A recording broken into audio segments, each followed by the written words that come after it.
सच्चा की सच्ची कहानियों में आज एक और नई कहानी आइए सुनते हैं अनिमा जी के मुंह से। नमस्ते, मेरा नाम अनिमा दे है। मैं झारखंड की रहने वाली हूँ और मैं दिल्ली में अभी 11 महीनों से फ़िलहाल रह रही थी किराए के मकान में।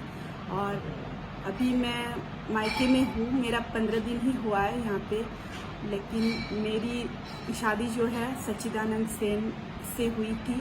उनसे मेरी एक बेटी भी है। और मैं इससे पहले मेरे पति मुझे बहुत मारपीट करते थे। उनसे मेरा जब से शादी हुआ है तब से मैं उनसे कभी भी सुखी नहीं हूँ। तो मैं पहले शादी के बाद इन्होंने मुझे 2 साल तो मायके में रख दिया। फिर मेरे मम्मी पापा ने दहेज प्रताड़ना का केस किया और वहाँ से फिर उन्होंने वो इतने सातिर मतलब अपना केस को दबाने के लिए उन्होंने मुझे रांची बुला लिया ताकि मैं फॉल्स हो जाऊं, मैं प्रेजेंट ना हूं। और फिर उन्होंने काउंटर केस कर दिया। मेरे मम्मी पापा ने बेल कराए। फिर जाके मुझे कुछ पता नहीं चला इसके बारे में, बाद में मुझे पता चला।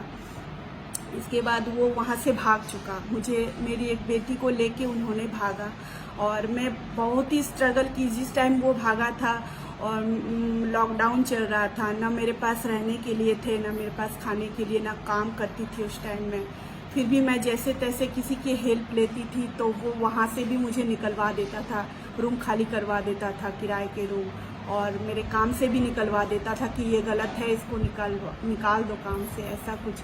इसके बाद फिर भी वो जब मुझे कांटेक्ट किया 8 महीने बाद वो वापस आया मेरे पास। वापस तो नहीं आया, वो मुझे खुद दिल्ली बुलाया। वो दिल्ली आया हुआ था बेटी को लेके और मैं बड़ी बेटी के साथ दिल्ली अकेले आई। इसके बाद दिल्ली आने के बाद मुझे 11 महीने ही हुए थे। वो हमेशा ऐसा ही मेरे साथ करता। मैं यहाँ आके खुद यहाँ पे भी मैं जॉब की, मैं शॉप में काम की, बहुत सारी जगह में होटल में रिसेप्शनिस्ट का भी काम की। मैंने बहुत सारा काम किया, लेकिन वो मुझे कभी भी सही से नहीं रखा। इसके बाद भी मारपीट गाली गलौज वगैरह करते रहे। और अचानक से 1.5 महीने हुए, अभी 16/4 को वो मुझे छोड़ के एक फिर किराए के रूम में छोड़ के छोटी बेटी के साथ कहीं चला गया। इसके बाद मुझे मेरे साथ वही फिर प्रॉब्लम आ गई कि मैं किराया कैसे दूँ, मैं कहाँ काम करूँ, फिर से मैं क्या करूँ, कैसे अपना ज़िंदगी गुजारा करूँ। तो मुझे अब उसको मैंने बहुत बार चांस दिया है। इस बार मैंने ठान लिया था कि इस बार और उसके पचड़े में नहीं पड़ूंगी और ना ही उसको मौका दूंगी। मैं खुद से कुछ करूंगी। तो मैं मतलब मुझे समझ में नहीं आ रहा था कि मैं कहाँ जाऊँ, क्या करूँ, वो मेरा हेल्प करे। तो किसी आशा वर्कर के थ्रू मुझे यहाँ मायके का पता लगा, तो मैंने यहाँ पे आया।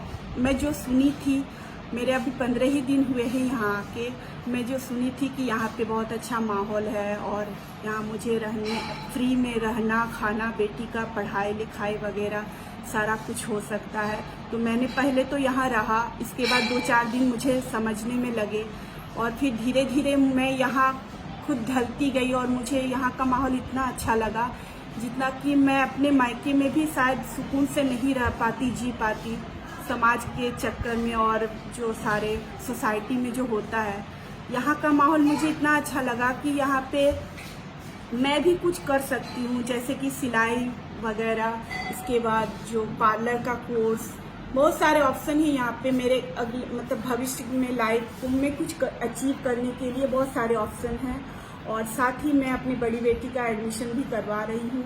यहाँ से सारा मुफ्त सब कुछ सर्विस मिल रहा है। और शायद मेरा होप है कि मेरी छोटी बेटी भी किसी दिन चली आए तो उसका भी जिंदगी, क्योंकि उस बेटी का भी भविष्य मेरे पति के साथ कुछ भी नहीं है, वो जीरो है वहाँ पे।